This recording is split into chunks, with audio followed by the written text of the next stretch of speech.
The broadcast is now starting. All attendees are in listen-only mode. Good evening and welcome to the March 2013 Polyphonic on-campus webinar. I'm Steve Daniel from polyphonic.org, and we're very glad that you're with us tonight with others from around the country for what will be our second in a series of 3 webinars this spring. And tonight we're really excited to have a wonderful panel of musicians with us. We're going to discuss the topic you see on your screen, inside the audition process. And just to let you know about our third webinar in the spring series, that's going to be taking place on Monday, April 22nd. And that's going to feature another really interesting panel of professionals who will discuss the topic of self-promotion and branding. So we certainly hope that you'll join us for that, and you can read more about that webinar and sign up at polyphonic.org. And if you've been to the site, you've also probably noticed that all of the previous webinars are recorded and available for you to view and share at your convenience. We'd also love to get your feedback on our webinar series, and certainly would like to hear ideas you may have for topics and presenters. So if you have any topics you would like to hear about or suggest, or presenters you would like to send us, please feel free to email us at info@polyphonic.org, or you can send us a message through the website. Finally, just a couple of logistics before we start tonight's presentation. You'll notice that your phone or computer audio is muted by default, which is just to cut down on background noise. But we certainly encourage you to ask questions. And what we're going to ask you to do is to go ahead and write your questions in to the question box located on your control panel. And you can write questions in at any point in the webinar if you think of something that you'd like to ask. And what we'll do is we'll hold those until the question period, sort of in the second half of tonight. And then we'll hopefully get to all the questions then. So without any further ado, I want to go ahead and turn things over to our moderator tonight, Ann Drynan, Senior Editor at polyphonic.org and a violist in the Hartford Symphony.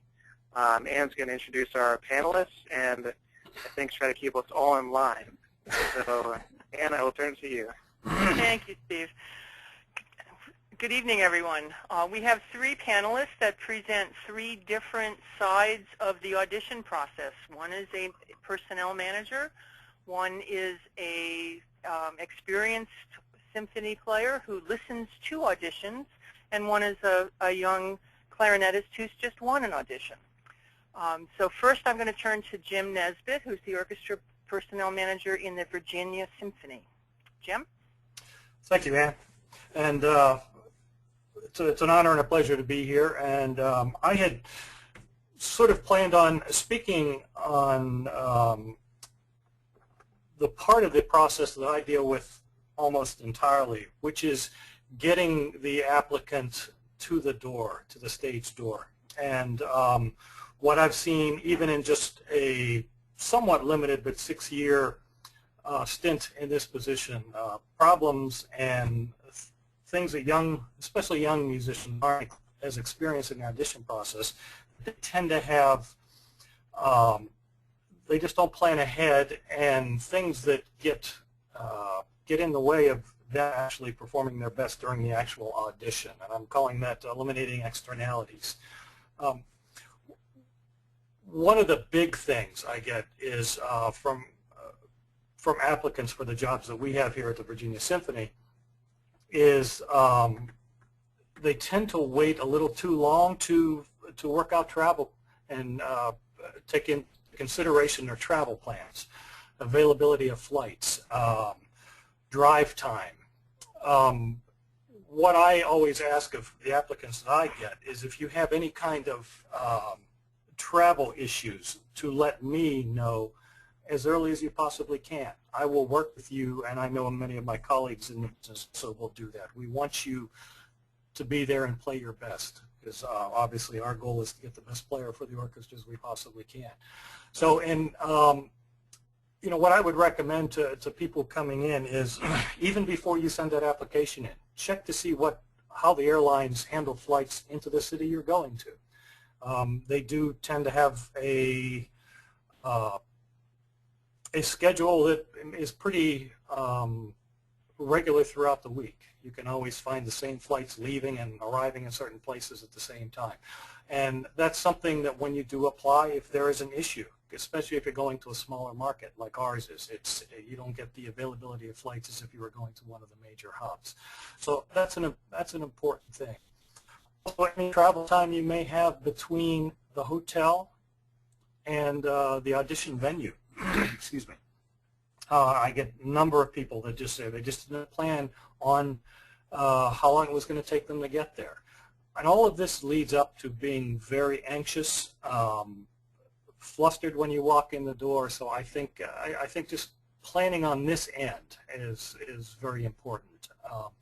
To include the addresses of the venues, directions, parking.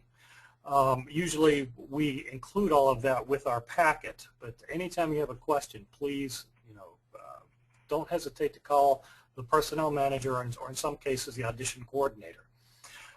Keep the personnel manager's number speed dialed in your phone if there's any kind of a problem. Feel free. I will bend over backwards if somebody has a problem because I know the expense that goes into attending an audition. And I've had people call me from the airport and their flight was delayed. We'll get you in. Just once again, I'm speaking for myself, but I think you're probably going to find that a lot across the board. Repertoire lists. I will get people call the night before, 2 days before, asking or saying they could not find a particular excerpt. We, in the Virginia Symphony, we only provide excerpts that are not readily available for purchase, and that would include primarily rental excerpts. But and that includes audition. Are you playing the right audition? Do you have the exact excerpt listed? We always provide a stand copy. Our library provides a stand copy for everyone for the audition, but I have actually operated as a proctor on a number of auditions, and I see many different ways of applicants to have their music. Some of them in tightly bound books where they have every excerpt they'll ever need for any audition. And I've seen where this has got people in trouble because they've not been able to arrange things for a particular round in an audition, and there's always that added scramble to find the next excerpt in the process. And then there's always the risk of playing them out of order, which is, I found with our orchestra, is not as big an issue as some people might think, but I'll let the other gentlemen speak as to how that might happen on in the orchestras they're dealing with.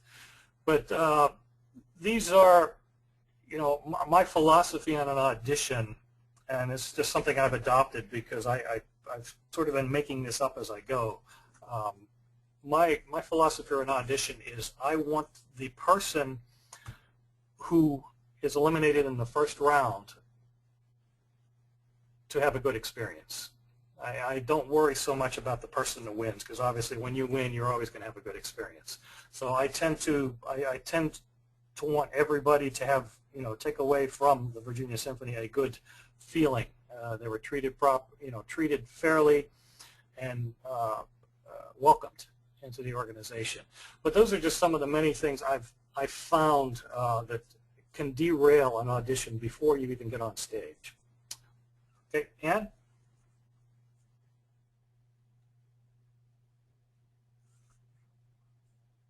Hello? Great, Jim. Thanks. Sorry, Again, I muted. probably coming right back in now. No, I muted myself because I had to cough and forgot to unmute myself. Jim, what advice can you give to our participants in terms of when they're actually walking out on the stage? Well, one thing, this is,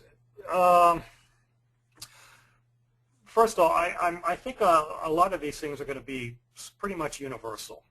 Number one, what I would recommend to everybody is wear comfortable, maybe less stylish shoes. A lot of times, depending on the carpeting, we try to, excuse me, put a runner down, but the committees do not like to hear the applicant walking, not because of the walking, but you can tell the gender of an applicant many times just by the sound their shoes make. And they would just as soon not know. Excuse me. So that's a big thing. And that will, if you're, especially if you're in something, you know, maybe more stylish, a little harder to maneuver in, then you have to walk out on stage and you have to walk differently than you would normally. You know, all of these things I think add up to a different, maybe can lead to a less than, you know, pleasant experience and get you off all on the wrong foot. And does your orchestra provide each applicant with a separate place to warm up, or are they all warming up in the same room? What we do is we start, we have a big green room, and I work very hard to make sure our auditions are run very efficiently, time efficiently. So we have no applicant that's there for any more than 2 hours at a time. And that includes from the initial time in the door to the time they actually, you know, the last person in the group finished. So we set up groups anywhere from 10 to 12 players, of which all will start out in one room. And then we will have 4 separate warm-up rooms, which we will cycle them through depending on the number that they draw when they sign in. Excellent. I'm going to move on to Robert Levine. Robert is the principal violist in the Milwaukee Symphony and formerly a member of the St. Paul Chamber Orchestra. And Robert has listened to many an audition and has much advice for you in terms of what the musicians actually listening behind that screen are looking for. Robert? Yeah, thank you. Hi, everybody. I'm glad you're all here, and I hope this will prove useful to some extent anyway. The 2 things I'll start off with that I think are illustrative of what the committee is looking for. The first is that, in my experience, in the preliminaries at least, which is I think the hardest phase for both the candidates and the committee, although I found everybody listens to auditions in different ways and they categorize their experience in different ways. Some people rate, some people score, some people have very elaborate systems, and some people really just listen until something catches their ear. There is almost all of the time essentially unanimity among the committee about whether to pass people on or not. Either people get a majority of the votes or they get no votes, which I find very interesting because the difference between the candidates in general, in my experience these days, is subtle. It's every so often somebody comes on that's just a disaster. But that's not the way people don't get advanced. They don't get advanced by not passing some kind of invisible and very hard to describe threshold that, however all the committee people are describing it to themselves, the committee people are holding pretty much the same threshold. The other thing I'll tell you, and this goes to the second bullet point on this slide, about 10 years ago or so, I started a little experiment with myself, which was that at auditions I would take about 15 seconds and then try to make a prediction about how I thought the committee was going to vote. And when after 15 or 30 seconds, when I predict no, I am about 95% right. Now, what I find telling about it is there's something that's popping out of people's playing within instantly that is very consistent through the audition and very telling. Now, what that is, I've wrestled with for, well, 10 years, trying to decide in my mind, trying to describe to people what is it that I'm hearing that's so predictive of how a committee is going to vote. And I still haven't come up with a good formulation, but there's something about, there's a certain level that people on the committee feel comfortable with. they want to be comfortable with the playing of the candidate. One formulation I had was, they want to hear the candidate playing the instrument and not the other way around. But it's very telling to me that one can predict so quickly how the committee, it's not the same committee every time, is going to vote. What is that threshold? Well, it is, I think, the basics fundamentally. It's, some level of mastery of the instrument that leads the committee to feel comfortable that the candidate, even if there might be a mistake or some issues with dynamics, or somebody just screwing something up, I think people, for example, in the viola world, you look at the Don Juan solo and, that last at the bottom of the page, people screw that up. I don't care that much. What I find myself listening to is the pitch more in the passages before that, in those triplet passages, and just the general sense of control. It's not about perfection. It's about control, I think, if that distinction makes any sense. Prelims are the hardest because that's, you're going to have 80 people at an audition, say, and you might have 10% advanced out of the prelims. If you can get advanced out of the prelims, the committee begins to listen in a slightly different way, I think. There's kind of a competence that's assumed at that point. And so they start listening more to details, more to real adherence to dynamics, and maybe more to the sense of music you're making out of it. And in the finals, which often, not always, but often, are not behind a screen, that's a different set of criteria again. But, it's a lot easier to win a final if you've gotten that far and to get out of the preliminaries. And that, I think, is a little counterintuitive. One final thing, we have in my orchestra, I think many orchestras do, a provision whereby internal candidates can pass over having to play the preliminary, and I've often felt that is actually not doing the internal candidates any favors. First of all, the people that have played the preliminary, that's the scariest round to play because you're playing it first, and if you don't have to play it, you're coming in fresh. And second of all, I think there's always a little bit of a bias if you haven't gotten out of the preliminaries kind of by yourself. It's assumed somehow. I don't know.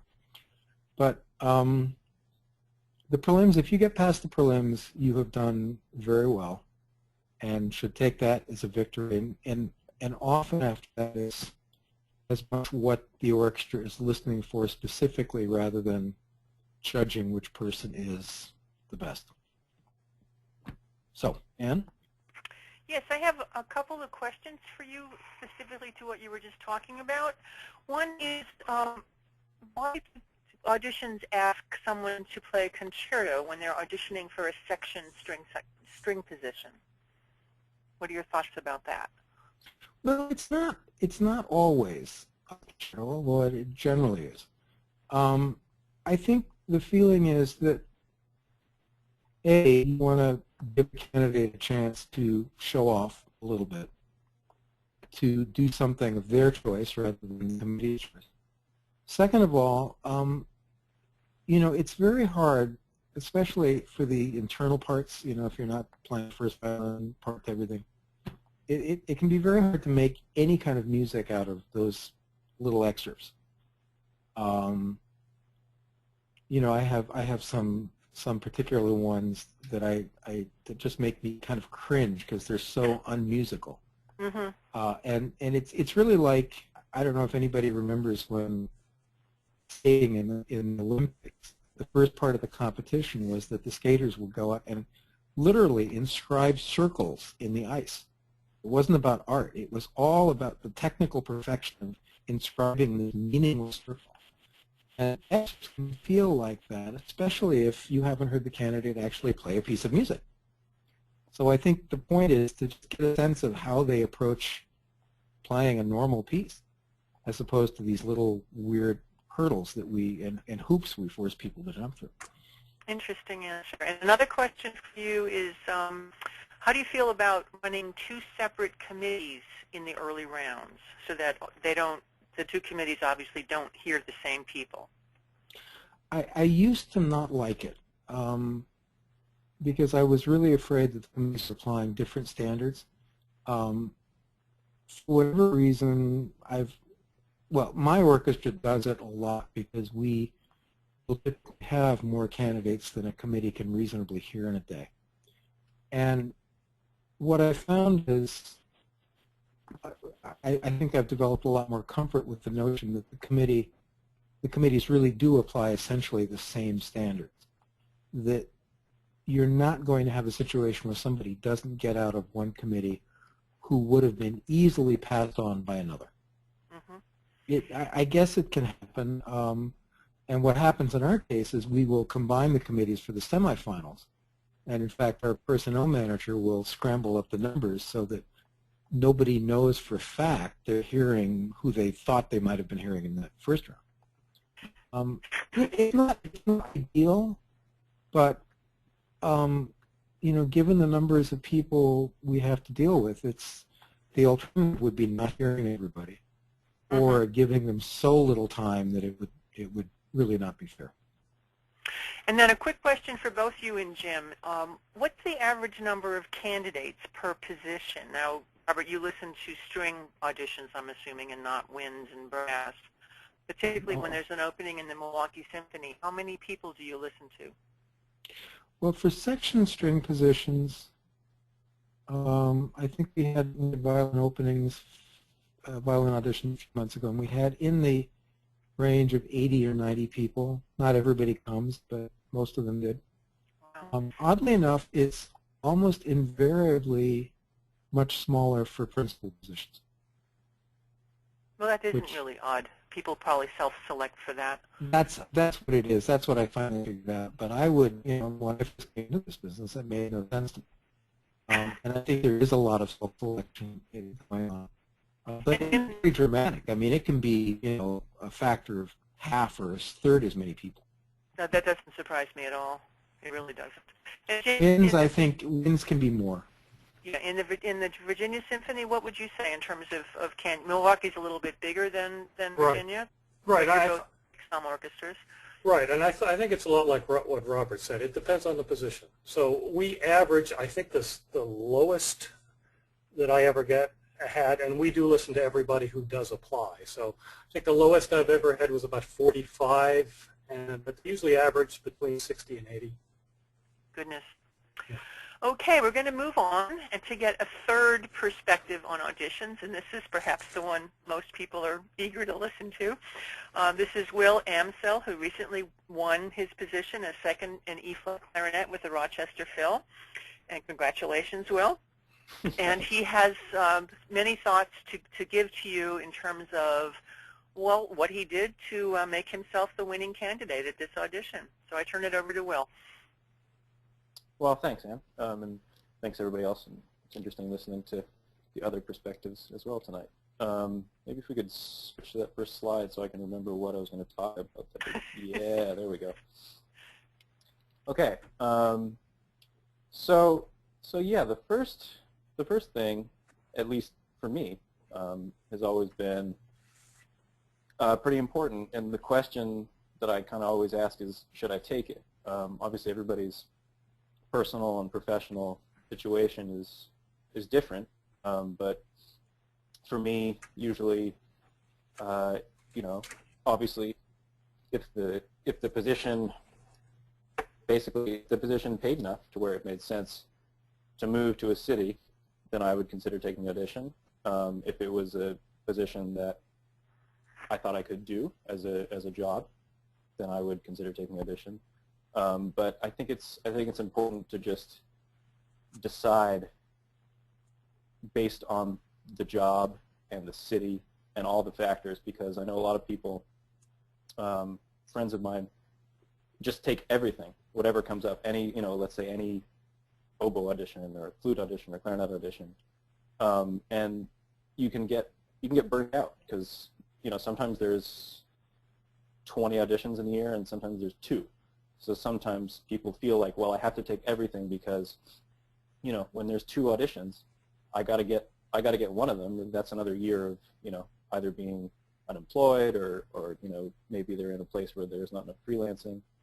So I think it's good to decide whether it's worth it to take the audition, so you're in a good frame of mind when you start preparing, so you're not wasting all those hours, because it takes a lot of preparation, and it's a big investment both of energy and time, and if you have to cancel gigs that you would have otherwise taken because you're practicing, it's money as well. So there's a lot to think about whether it's worth taking an audition before you decide to start working to take it.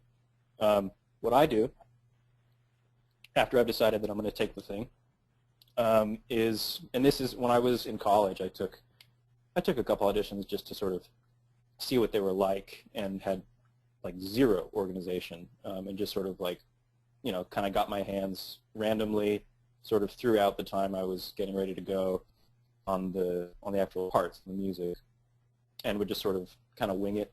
And I basically could find everything either in an excerpt book or maybe I had a part, but I never really organized. And probably, I would say like definitely 3 years ago when I got out of school, I sort of made a conscious effort after just talking to people who had taken a bunch of auditions and been successful, that it seems sort of like something you could overlook, but it's really important to just to sort of focus your energy and attention to just put everything physically together in one place. And don't say, well, I'll sort of procrastinate and in 2 weeks I'll get that one weird rental excerpt that they haven't sent me, and then I'll have less time to prepare that, but I don't care, I'll just wait. Just try to get everything in one place at once, because then you can really sort of look at everything in its entirety and make decisions as to how much time you're going to spend on what, and what's important and what's not important, really, because it's all about trying to like manage your time, especially if you're working, if you're doing gigs. A lot of times you don't have just all day to just sit and bang your head against a wall and practice, so you have to prioritize with the preparation. I think that first just comes from get everything together, in a clean, whether it's a book or a binder or whatever, just print it out, go to Kinko's, get it organized so it looks good.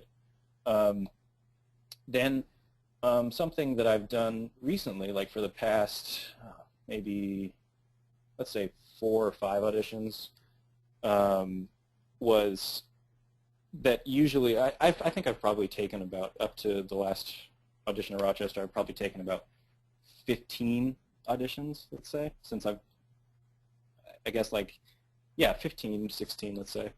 And probably up until the first 10, I would get everything together. I would sort of like have the expert, but I would just sort of wing it as I was going and say, well, I want to practice this excerpt for 2 hours and that excerpt for, oh, I'm going to really, really slam that excerpt today and it's going to be great. And then tomorrow I'm going to forget about it, and then I'm going to, skip a day and do the next one. And for me, I had some success, but there was not the same level of consistency. And more importantly, just for me, if I come up with a routine, it's just like when you get there, you may or may not sound better. You may or may not be more prepared, but you feel more prepared. And I think for me, at least, that's a key part. You just want to take like all the sort of guesswork out of, well, did I do this? Did I do that when I was practicing? And just be like, yeah, I did. I did good prep, and I'm just going to like present myself. And if they like it, they like it. And if they don't, okay, next one. Okay, so the timeline thing, it's so personal, but for me, I found that I have better success at an audition if I don't have quite so much time. So if, you know, like 3 months, that's probably a little bit too much time for me to prepare for an audition because, you know, at some point there's only so much you can do. And so for me, it's, you know, it's probably better if I know there's an audition coming up. I've sort of learned that it's better to sort of not prepare so intensely too early, because then I feel like, for me, I sort of run out of steam. I run out of energy. You know, I always sort of take the opportunity when I meet new people that either have, you know, big jobs or have a lot of success in auditions, just sort of like picking their brain. And actually, a lot of people who I've met who have big jobs and have had a lot of success at auditions are sort of happy to talk about it, because it's such a sort of, it's sort of a, like, it's a tough thing to find someone who's had a success. And when you do, you know, I think people are ready to help out and share. And so for me personally, too much time I think is bad. So, you know, for me, let's say probably like a month and a half is kind of ideal for getting ready for an audition, and maybe even less. Okay, so develop a timeline. What I mean by that is sort of just, so if you, let's say you have 4 weeks before an audition, then you say, well, you know, break it up by week. I'm going to do this the first week of prep, this the second week, this the third week, and then the fourth week is sort of, you know, let's say it's polishing, it's ironing everything out, or it's playing for people. We'll talk about playing for people a little bit later, but just come up with some sort of scheme. And then within all that, with the timeline, I think the schedule is important too, like I was talking about before, that it's, you know, because you're always dealing with sort of other stuff going on, that you need to plan how you're going to practice, because you can't just say, well, I have 2 hours, I'm going to practice now. You have to say, well, tomorrow I have 2 hours, so how am I going to do that? What am I going to do? And so what I've sort of developed over time is, I think, you know, it changes kind of every audition slightly, but I think for me, it's better to just kind of play everything every day, so like the entire list, in other words, but don't spend very much time at all on each individual excerpt. So sort of know what I have to work on each thing, sort of hit it, then just kind of work on the things that I know I need to work on. And if, let's say, I ran it and recorded it, and there's like another little new thing that came up, just like hit that only, and then maybe play through it once.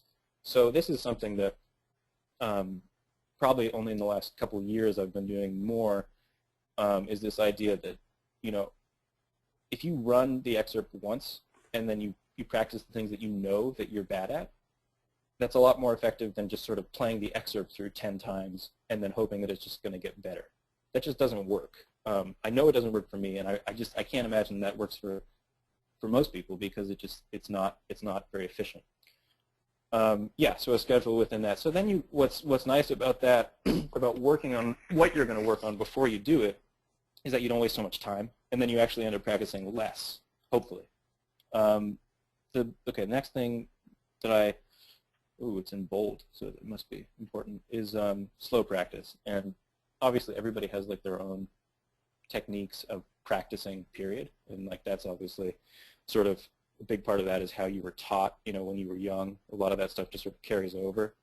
But it seems like from, I would say, maybe 99% of the people who I've talked to who have had a lot of success at these auditions, that slow practice is like the #1 thing that everybody does, and everybody hates doing. But everybody that has had success has done some form of sort of managed slow practice. Something that I've tried recently at auditions, or preparing for auditions, is something actually that Michael Wayne, who's the second clarinet player in Boston, really doesn't, well, you could say he preaches it because he's had quite a bit of success at these auditions, is the idea that you sort of take everything way back in tempo, even slow lyrical things, and within that timeline or schedule, work it up incrementally to where you're sort of peaking right before the audition, you know, maybe a week before, so you can play for people, or, you know, kind of take a step back and relax a little bit.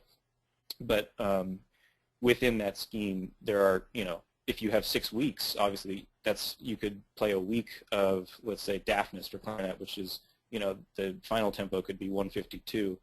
You could be playing it at, let's say, 92 for a week, which seems really, really painful. But if you do that for a week and then you bump it up week by week, by the time you get to the last week, you've actually spent less time on that one thing, because you say, well, I'm going to play it through once at this tempo, and that's it, you're done. And then you just kind of keep working it up in a very structured way.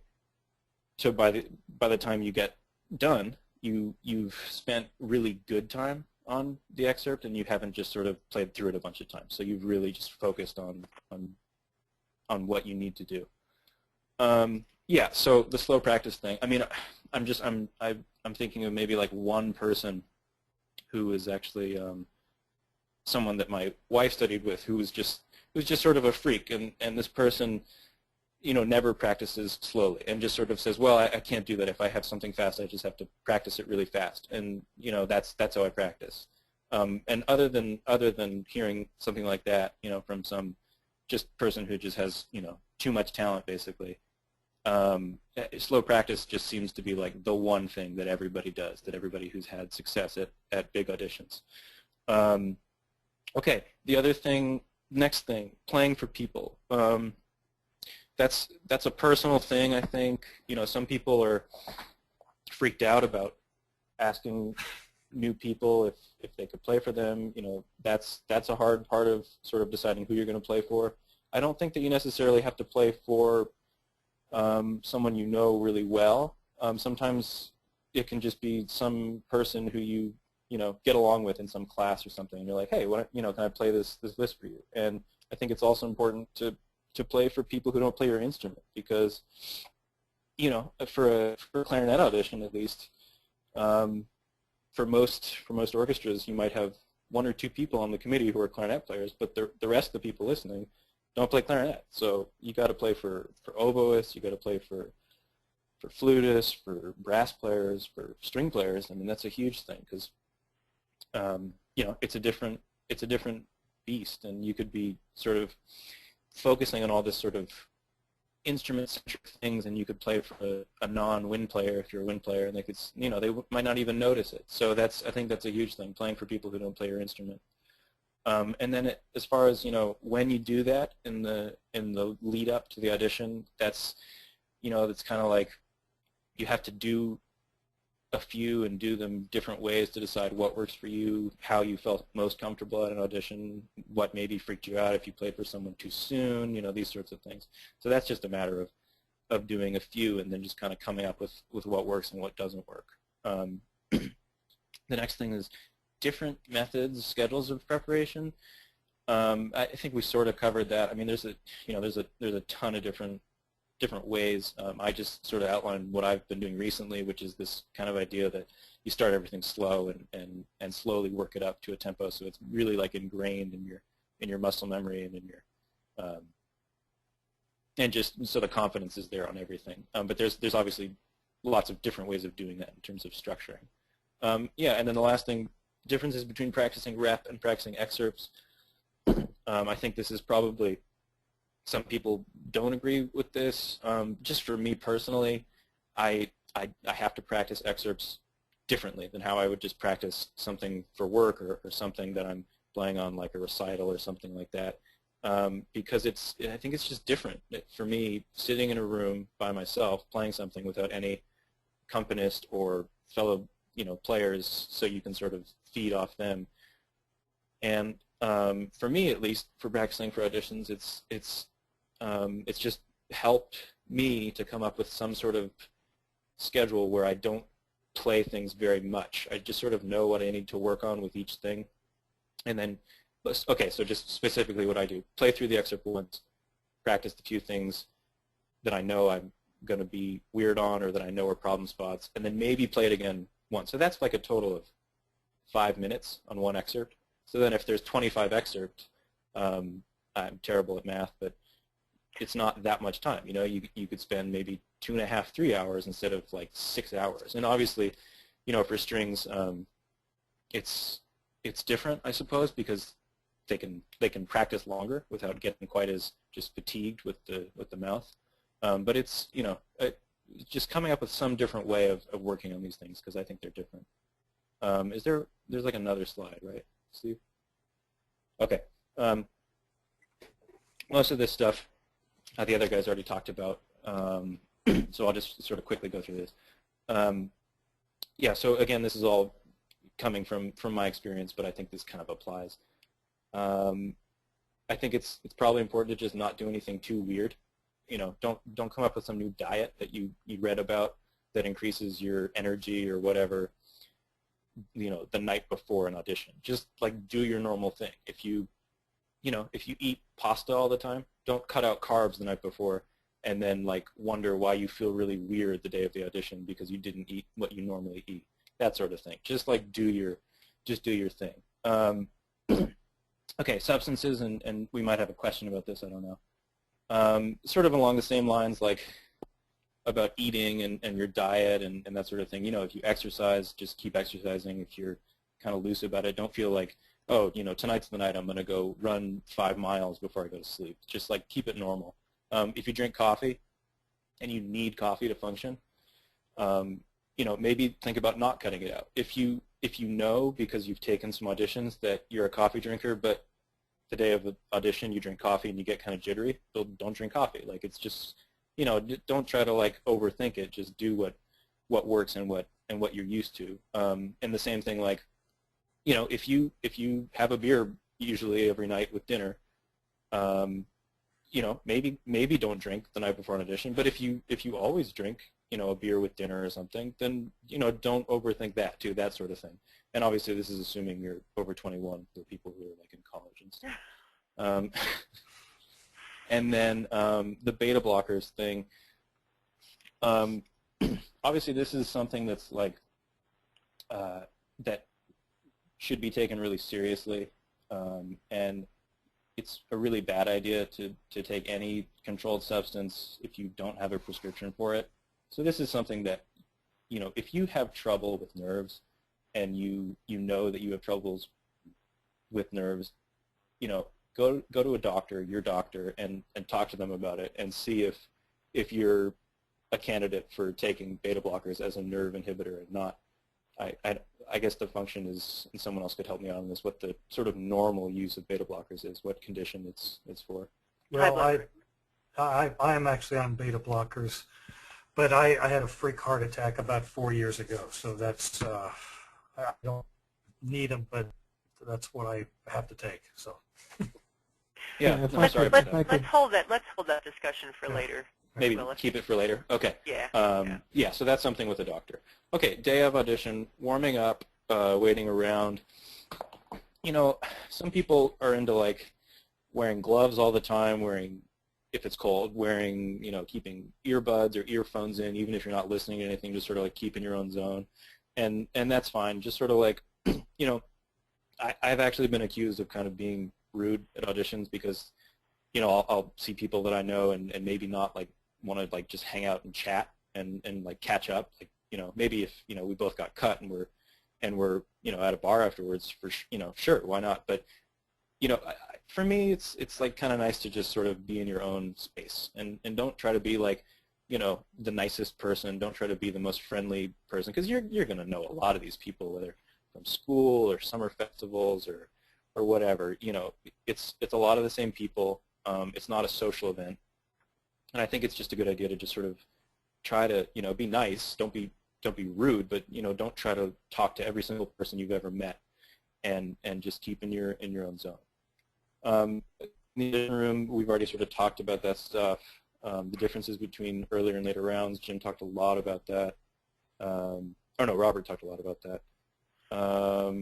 And yeah, and again, the differences between playing excerpt by yourself and main ensemble. That's, you know, that's kind of a nebulous thing, and I think more it's just the idea that you prepare a little bit differently with excerpts than you do all other music that you play, because there's so much pressure on you because you're just sitting in a room by yourself playing, and you can't feed off anything that other people are doing. So you have to sort of approach it with a little bit more independence. I don't know if that makes sense, or a different level of confidence. Thank you, Will. That's so much good advice for people who are perhaps just embarking on this dreaded process of the auditions. Yeah, it's not fun. Right, we all know that. Yeah. We have a few questions that have been coming in, and one is to follow up on Robert's comment that there were fewer people auditioning for titled positions than for section positions. And the question is whether you think that that's, if that equals a higher level of playing right from the first round than for a section audition. Do you notice a difference in the caliber of the candidates when it's for a titled position? Well, that's an interesting question. It's hard to answer, partly because it's been a while since we had a real just open audition for principal. What we've been having, we have an audition, an open audition, and the last three times we haven't found anyone and have gone to something of an invitation system. The other reason it's hard to answer is that I think expectations are a little higher on the committee's part. But I think overall the answer would probably be no, not much. Not much difference, maybe a little higher for the title positions, but not, in my experience, not dramatically so. And let me throw this question out to the In Touch panel who wants to jump in. A lot of musicians say, "Oh, I'm just taking this audition for the experience." What do you think of that attitude? Is that a good thing to do? Or I know Will talked a little bit about spending some time thinking about whether or not this is the right audition for me. Personally, having taken lots of auditions, I think you only learn how to take them if you take them. So taking a few for the experience is probably a good idea. Any other thoughts? Well, yeah, I mean, I think that's right. Like you have to take something. Like, you know, you can't just sort of expect to just sort of win your first audition. So that's right. Like you have to start somewhere. But I don't know. I mean, I feel like it's probably a bad idea to take an audition just for experience's sake. Unless it's literally the first thing you've ever tried and you're just like, well, this is, you know, I have to take an audition and find out what it's like. But, you know, it's probably not a good idea to, like, have your first audition as just an audition for the experience be principal, you know, principal oboe of the Chicago Symphony. You know, it's probably a waste of time. Yeah. They probably wouldn't let you come. No, they would. They would let you come, yeah. And this is coming from someone who took probably when they shouldn't have the principal clarinet audition for Chicago Symphony a couple times because they let everybody come. Okay. And I think that depends on the orchestra too, because I've actually hired a few people they were just there for experience.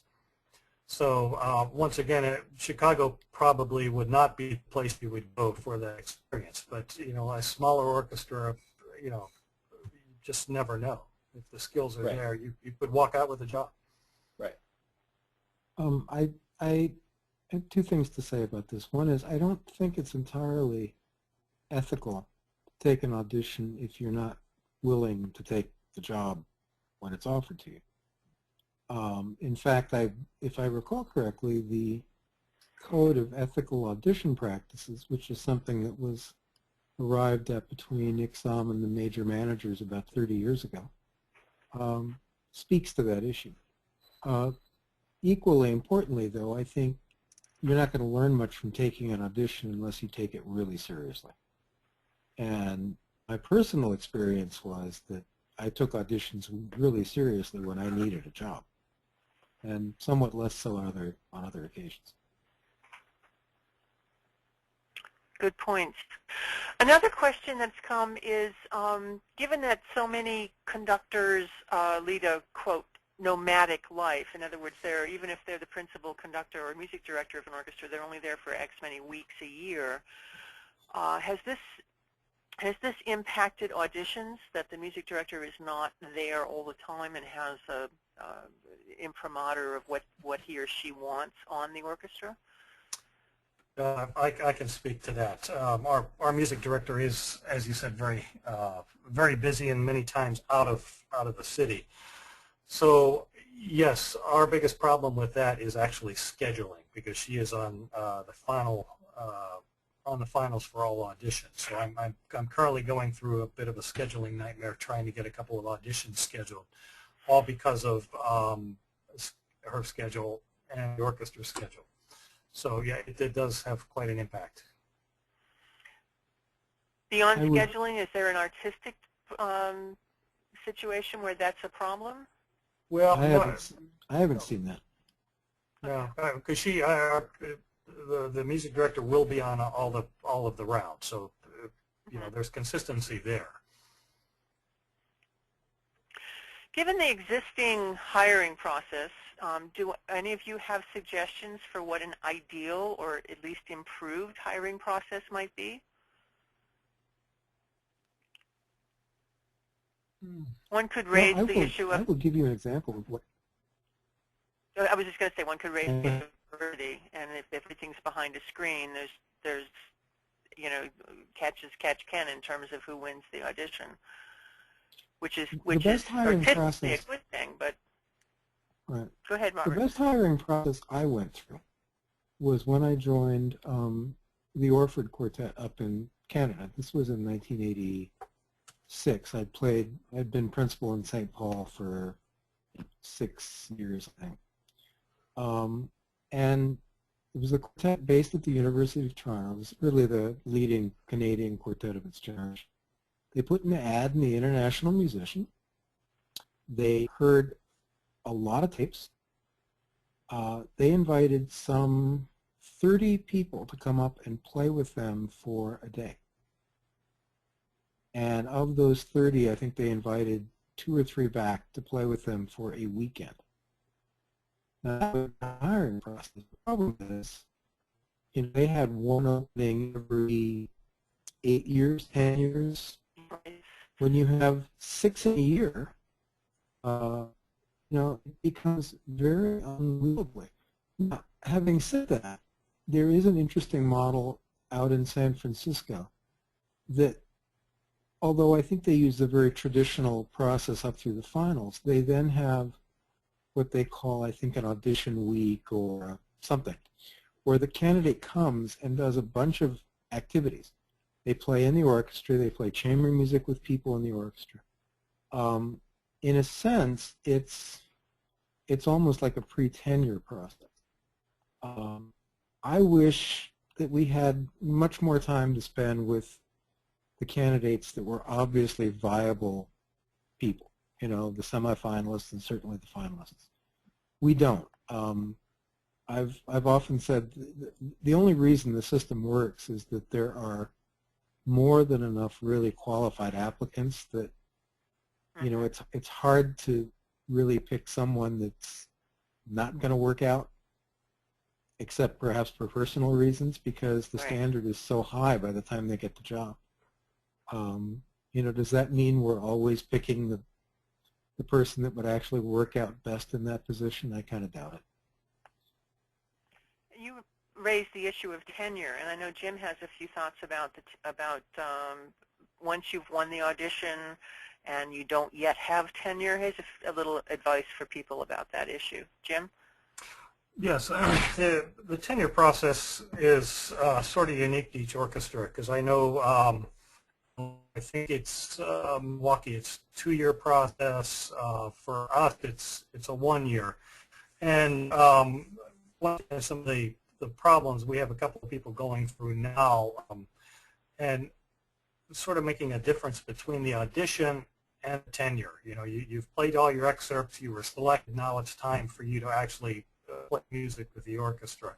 And Robert made a very good point when we were speaking last week about, and everyone should know, is the orchestra, especially the committee, they spent tens of hours going through and listening to literally dozens of people. They want you to succeed. But I have found I end up having to sit through the meetings on these and actually the discussions with the musicians. And one of the common issues we find, and this is instrument specific and position specific, is often people are a little afraid to make a mistake.